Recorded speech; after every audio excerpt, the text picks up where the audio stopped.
Sonic Heroes, released in North America in early 2004, was a game made with the intention of being a standalone title, so that players who weren't familiar with Sonic the Hedgehog lore thus far may pick up the game and play without confusion. Sonic Heroes featured many characteristics of classic Sonic games, but players weren't required to know about Sonic Adventure 1 and Sonic Adventure 2 in order to play this game and just enjoy it. Similar to other Sonic games, Dr. Eggman or Dr. Robotnik is wreaking havoc on the world and about to destroy everyone. Rather than playing as individuals as you try to stop him, the gameplay is broken up into groups of 4 playable teams. Team Sonic consists of Sonic, Tails, and Knuckles, Team Dark, Shadow, Rouge, and Omega, Team Rose, Amy, Cream, and Big, and Team Chaotix, Espio, Charmy, and Vector. The teams had varying difficulties and objectives. For example, Team Rose was a lot easier to beat than, say, Team Dark. With these different themes came, you guessed it, theme songs. No Sonic game would be complete without them. Sonic Adventure 1 and 2 had featured theme songs for every main character in the game, as well as a main vocal theme. Sonic Heroes was no different, except that the themes represented the team rather than the individual.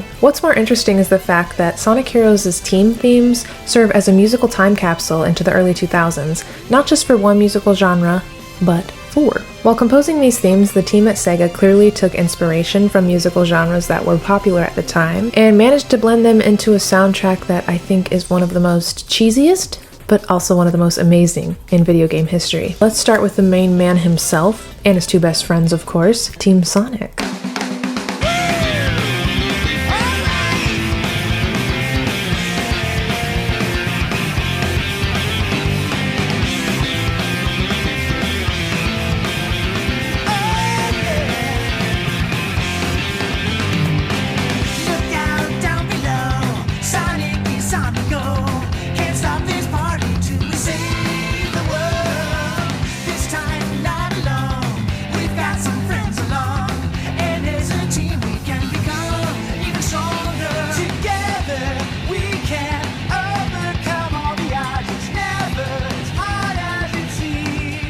While definitely the corniest lyrics-wise, there's something so uplifting and upbeat and just positive about this song. The guitar riff has a classic Sonic theme style, and the vocals provided by Ted Poley match his enthusiasm in his performance of SA2's City Escape. So in this song, entitled We Can, after the small guitar-focused intro, we get a glimpse into the storyline of Sonic and his crew, provided by the Disney-esque lyrics. Drawing influences from early pop-punk and rock music, We Can offers a fun, optimistic theme that perfectly suits Sonic and his friends. Friendship and teamwork were the overarching narratives, concepts foreign to teen pop at the time, but the vibes were definitely there. I think a lot of pop music at this time, specifically pop punk and pop rock, had a lot of themes of relationships, rebellion, and teen angst. Obviously, Sonic isn't about that life, so his theme had a little bit more of a kid-friendly theme, lyrically. Something interesting that I personally noticed is that the cadence of the verses in We Can bears a striking resemblance to Blink-182's song First Date. The instrument choices also play a huge role in how similar Sonic's theme sounds to popular bands at that time.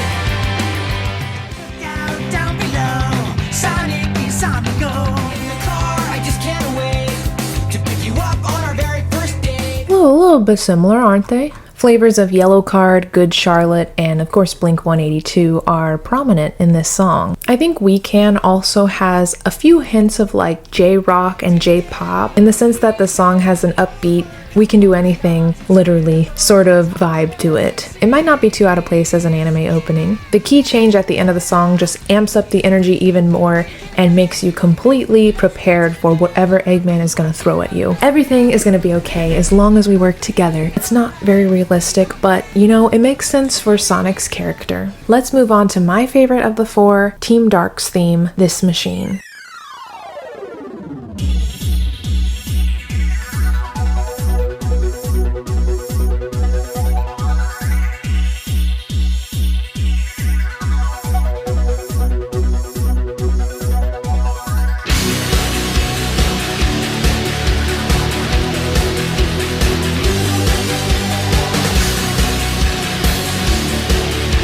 Growing up a Christian girl with good grades and a squeaky clean record, I found a guilty pleasure in occasionally indulging in nu metal, heavy metal, electronica, and alternative rock. I really wasn't the type to listen to these sorts of genres, and I've always been more drawn to classic rock and jazz. However, in the early to mid 2000s, what would soon become the emo and scene was truly unavoidable for a kid on the internet. Through the help of AMVs, Sonic X AMVs to be exact, I discovered bands like Linkin Park, Korn, System of a Down, Fall Out Boy, and more. This machine draws inspiration from these sorts of bands with that really edgy early 2000s feel. The song starts with a steady beat, as well as some influences from electronica music that help to showcase the addition of Omega.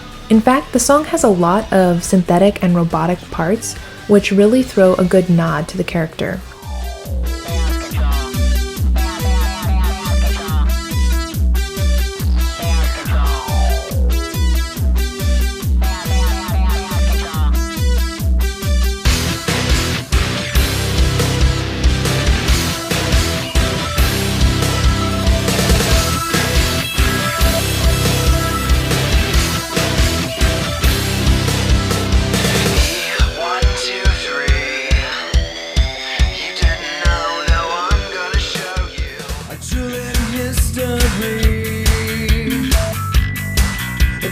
Disappears as she goes, miss her as you look away, and no one knows.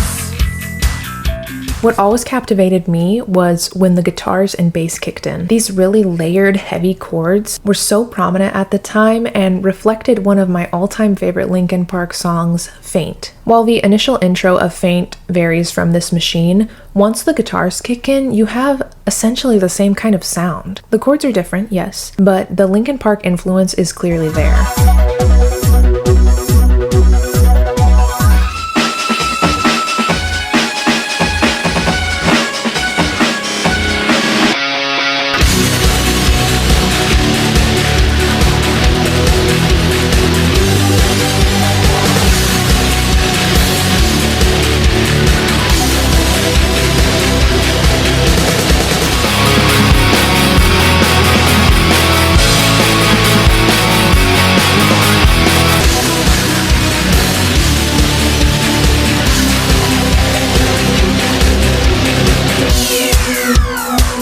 In the past, Shadow had more of a dark techno sort of feeling in his songs, both with his theme from SA2 and the levels in said game. And that influence is still clear in this machine, but I think the heavy metal dial is just turned up a little bit more. Rouge's usual jazz influence is nowhere to be found, but I think the exclusion really makes sense in this case. Team Dark's story is dark, and there's a lot of mystery surrounding that side of the game. This was also a time where punk, metal, and emo genres were absolutely obliterating the charts alongside the usual pop, hip-hop, and R&B. While I wasn't a big fan of this song in my original playthrough of the game when I was a kid, it's my absolute favorite now. It takes me back to that fond time in my life and reminds me of the simple pleasures, Sonic AMVs, and YouTube poops. Speaking of favorites, let's move on to my childhood favorite Sonic Heroes theme, Team Rose's theme, Follow Me.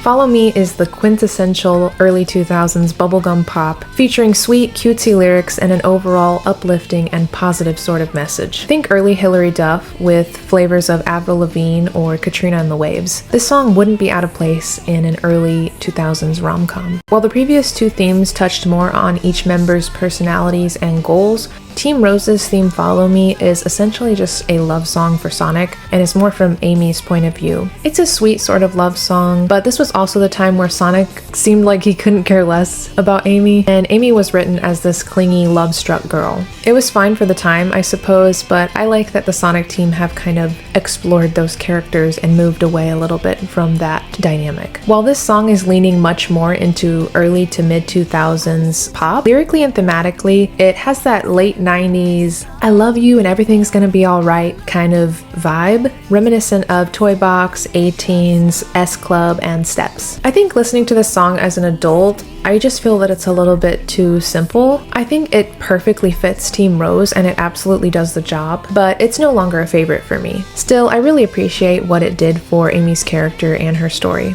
and I think it represents her pretty well. Perhaps the most unique of the character themes is Team Chaotix's theme song, Team Chaotix. Aptly named, the song begins with an impressive electric guitar riff, followed by that same early 2000s whistle sound that was featured in Team Dark's song.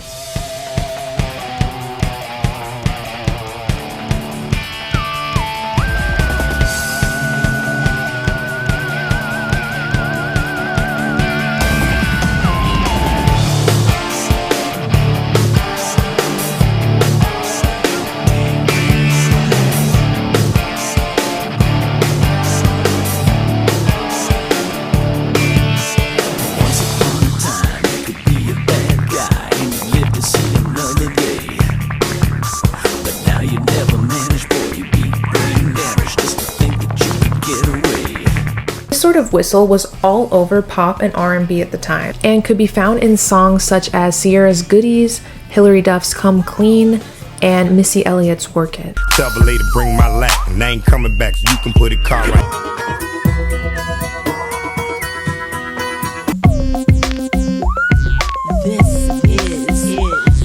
Team Chaotix doesn't lean as much into that R&B flair though, instead opting for a more rock and heavy metal influence. Regardless of how serious and cool this song sounds at first, it really does have a good sense of humor, and I've always liked that about it. It doesn't take itself too seriously, and I think that's really fitting for the characters of Team Chaotix. I always liked how they added a short but very recognizable voice clip of Vector on the lyric Brain Damaged. I think it just adds so much personality to the tune. Team Chaotix combines the silliness and carefree styles of Smash Mouth while also drawing influence from bands like the Red Hot Chili Peppers and Was Not Was. What's more interesting is the song was performed by Gunnar Nelson of the rock duo Nelson. He and his twin Matthew Nelson were popular in the early 1990s, and their sound kind of leaned into grunge, glam metal, and country. All in all, Sonic Heroes' team themes are more than just character anthems. They're a snapshot into the early 2000s music scene. By drawing inspiration from pop punk, nu metal, bubblegum pop, and funk rock, Sega managed to craft a soundtrack that was hilariously on the nose and still just genuinely fun to listen to. Whether you find them cringeworthy or iconic, there's no denying the charm and creativity that went into blending Sonic's world with the sound of the times. And in true Sonic fashion, these songs remind us that even when times get tough, all you need is a little teamwork. While I was reminiscing and writing the script for this video, I made myself a Spotify playlist, which includes all 4 Sonic Heroes songs and then some songs that I think kind of the Sonic team took inspiration from, or some of them might even be released after Sonic Heroes, but I still thought they kind of fit the same vibe. So I'll leave the Spotify playlist below if you guys want to check it out. But thank you for allowing me to ramble on about one of my favorite Sonic soundtracks ever. Listening to these 4 songs just brings me so much joy. Not to mention the actual theme of Sonic Heroes, What I'm Made Of by Crush 40, which is also a certified banger. I'll be back with some more OST reactions very soon. Bye!